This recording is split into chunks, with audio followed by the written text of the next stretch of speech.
Hello friends, welcome for this particular session guys on this YouTube channel, and I welcome you all once again for this session. Yes, I'm having this session after a long time. Okay, बहुत दिनों से एक भी video नहीं है channel पे. Don't worry, I was a little bit busy actually. Don't worry, but hope you all are good at your house. And today I have come here with a new topic which is preposition. It is one of the parts of speech. अब तक हमने पढ़े हैं total 5 parts of speech and I declared everything properly and I hope आप सबको कुछ problem नहीं होगा अभी भी and you enjoy all my videos that I uploaded so far. So this is the next video and this is the next lecture with the title prepositions, and I think prepositions play a very crucial role in English language and we have a lot of prepositions, even more than 30, more than 50 as well. इसलिए हम उसे at least 2 या 3 lectures में definitely पढ़ने वाले हैं and this is the first lecture of the topic prepositions. Hope you all will enjoy the lecture, and still if you are new to this channel, so please don't forget to subscribe my channel, and if you really enjoy this video, so please don't forget to like it and share among your friends guys. So let's talk about the topic prepositions, and this is spoken English course and you all can get benefited with this one definitely. Okay, so talking about the prepositions play a very crucial role in English language, and that exactly we have to learn today. So let's start learning prepositions. Pay attention. Okay, what is a preposition? We have the question, what is a preposition? So the answer is there. By definition, a preposition is a word used before a noun or pronoun. अभी noun आपको पता है, pronoun भी पता है.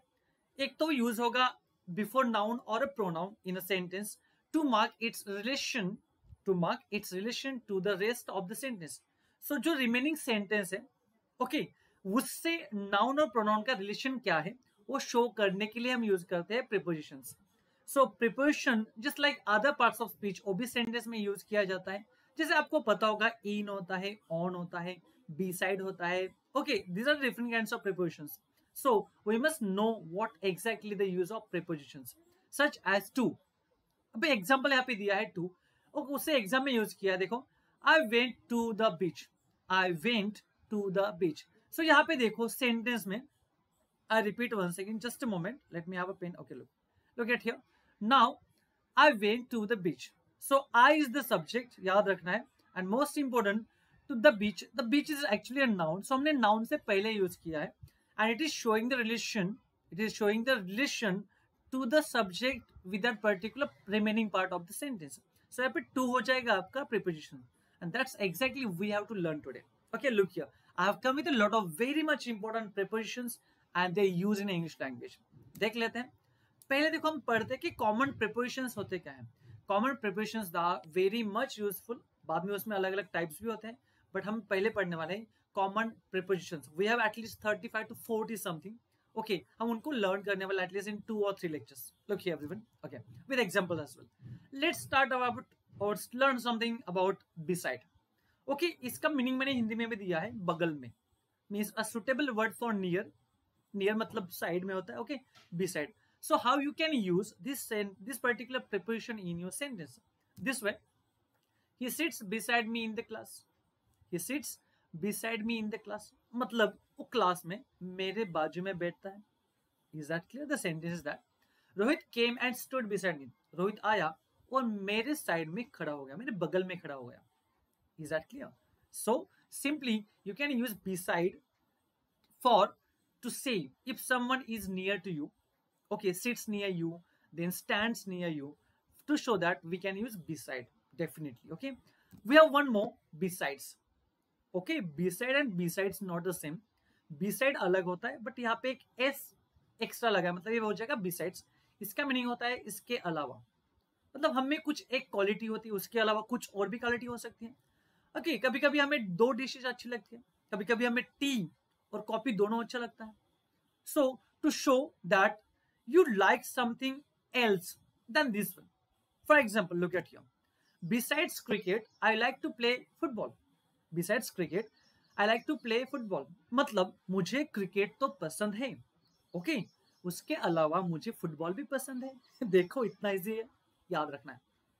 So you can use such a prepositions to make your English powerful if you wish for it. Example देखो, besides coffee, she likes tea. मतलब उसे एक पर्टिकुलर लड़की है, उसे कॉफी तो पसंद है, इसके अलावा कॉफी के अलावा उसे टी भी पसंद है. So in addition to something, it doesn't mean, it is not necessary कि हमें जस्ट कॉफी ही पीनी चाहिए. You can just prefer for tea as well. कभी कभी दोनों भी अच्छा लगता है, याद रखना है. ओके, यू कैन से like okay, besides math I am good in English. Besides math I am good in English, मतलब मेरा मैथ तो अच्छा है बट इंग्लिश में भी मैं अच्छा हूँ. Okay, that's right. That's it. Okay, and you can use such a sentence. Please just make use of these prepositions in your own sentences. इसका मतलब आपको समझ में आएगा properly. Very simple.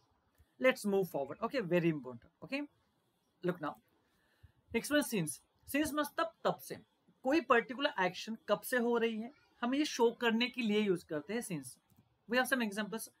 I have been waiting for you since morning. मैं तुम्हारी राह देख रहा हूँ, but कब से?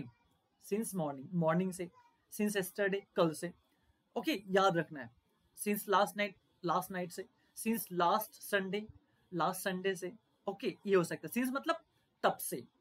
ओके, याद रखना है. एक minute. It is raining since last night. It is raining since last night. बारिश हो रही, बट कब से हो रही है? तब से मतलब कब से? लास्ट नाइट, रात मतलब आखिरी रात से, मतलब कल रात से. लास्ट नाइट मतलब कल रात से हम बोलते हैं. और बहुत बार ऐसा होता है कि रात को बारिश शुरू होकर भी मॉर्निंग में शुरू होती है. सो मॉर्निंग में उठ के बोल सकते हैं यार इट इज बीन रेनिंग और it is raining since last night. Since मतलब तब से. कितना अच्छा यूज है, and this is the best use of since. याद रखना है.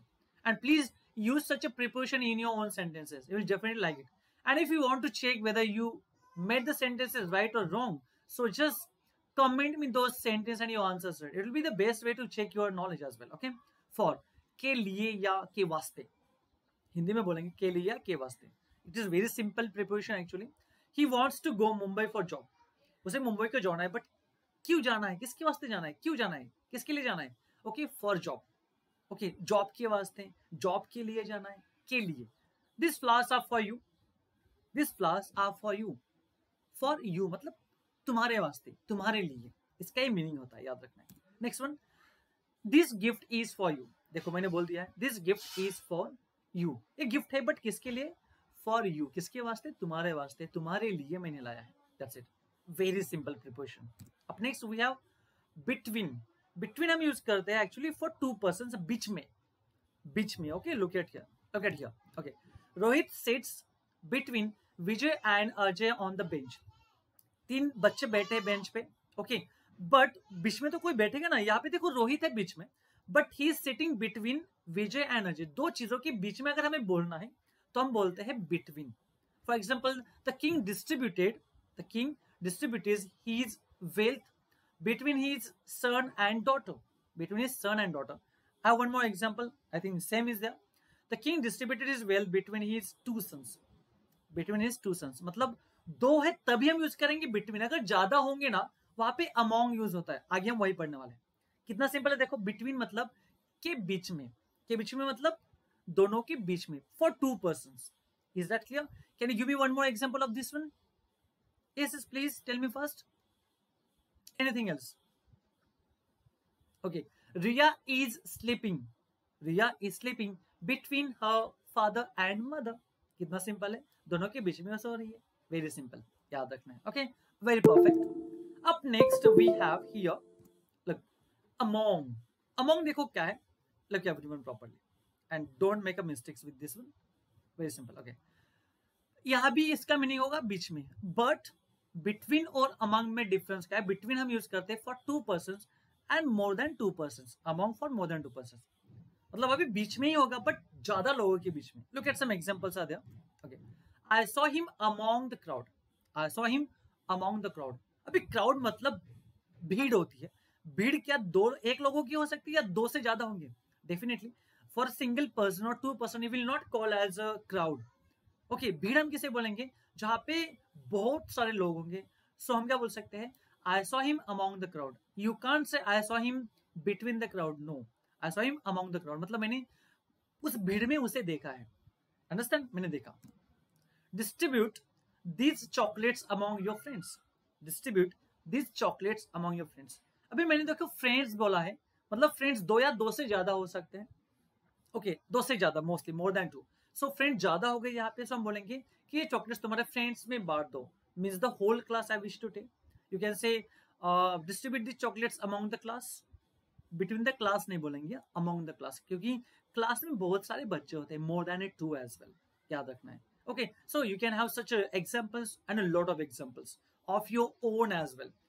मतलब आपको एक एडवांटेज मिलेगा कि आप प्रैक्टिस करो. आप कमेंट मुझे कर सकते हो कि यस हमने ये सेंटेंस बनाए, so I will check it out and I will comment in next video as well, okay, regarding this one. That's it. Okay, and if you really like and enjoy the video, please like the video and also comment me and just tell me your opinions about the video. That's it.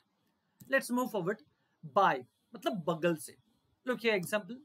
The car passed by the highway. By का अलग अलग use होता है. पहला use देखो, by the highway. The car passed by the highway, बगल से, highway के बगल से. We passed by a school after a long time. It is my mistake, actual typing mistake. It is actually not link time, it is long time. Okay, we passed by a school after a long time. मतलब हम school के बगल से गुजरे, but after a long time, बहुत दिनों के बाद हम गुजरे. बाय, इसका मीनिंग होता है बाय. अब next we have by again, but by का यहाँ मीनिंग है द्वारा. किसके द्वारा किया पर्टिकुलर चीज. Okay, means I repeat the phrase by the mechanical और mechanic. That's it. Okay, look at here. This book is written by me. किसके द्वारा लिखा गया है book? By me. This book is written by William Shakespeare. By William Shakespeare. Okay, this way. The child was saved by people. Okay, child was saved, but किसके द्वारा save किया गया उसे? किसने सेव किया? बाय पीपल, मतलब लोगों ने उसे बचाया. तो ये भी एक यूज है बाय का. So by functions with a different meaning as well. और हो सकता है कि कुछ prepositions have a different meaning, more than one. Okay, more than 2 as well, like this. अब next we have with. With के भी दो अलग यूज होंगे. देखो, विथ से पहले हम देखेंगे से. I attracted them with my smile. Okay, किससे? किससे मैंने अट्रैक्ट किया? विथ माई स्माइल, मतलब मेरे स्माइल से, स्माइल से. Okay, I wrote this book with this pen. Okay, I wrote the paper, I wrote the letter with this pen. With से. यहाँ पे देखो, he cut an apple with this knife. किससे मैंने काटा हुआ एप्पल? विथ दिस नाइफ, मतलब this knife से, इस नाइफ से, इस छुरी से या इस चाकू से हम बोलेंगे से. विथ का मीनिंग यहाँ पे होता है से. विथ का अनदर मीनिंग अलग हम देखेंगे, के साथ. ये तो सबको पता होता है. I want to go with my mother. मेरे मम्मी के साथ जाना है. Okay, like this. Okay, Mayur went in the market with his mother. Mayur went in the market with his mother, मतलब मयूर मार्केट में गया, बट किसके साथ गया? विथ हिज मदर, उसकी मम्मी के साथ गया. Okay, I am happy with my family. मेरे फैमिली के साथ हैप्पी हूँ, बहुत हैप्पी हूँ. और आई थिंक सब कुछ, कोई भी हैप्पी होगा फैमिली के साथ, definitely. No one is there who will say that I am very much sad and unhappy with my family. Not at all, actually, because family is definitely the precious thing and the gift from the God as well. And we feel comfortable in our family with our loved one, our parents, our siblings, and much more. Okay, so with का meaning यहाँ पे होगा, यहाँ पे a kind of साथ, के साथ. और एक होता है से. Number 11, it's in. Very simple. Okay, the thief entered in the house and I saw him in the school. The thief entered in the house and I saw him in the school. याद रखना है. Okay, आप ऐसे बहुत से sentence बना सकते हो. A lot of. He went in the market. He went in the market just now. Okay, ये तो बहुत सिंपल है और बेसिक है, सबको पता होगा. So ये जो पर्टिकुलर कोर्स है, listen carefully, this is for everyone. एक छोटे बच्चे के लिए भी ये कोर्स यूजफुल है, and even for the parents as well, जो बड़े हैं उनको भी यूजफुल है, for all the students as well, because you will get more than expectation ahead. Just stay with me in this particular course. Okay, and just don't forget to subscribe my channel. Okay, so आज के लिए हम यही पढ़ने वाले हैं, and I will very soon come with another preparations in my next video. Okay, till then, bye everyone. Just keep practicing and don't forget to comment and like and share this particular link of the video. Okay, thank you everyone. Bye everyone. See you again next lecture. Bye all.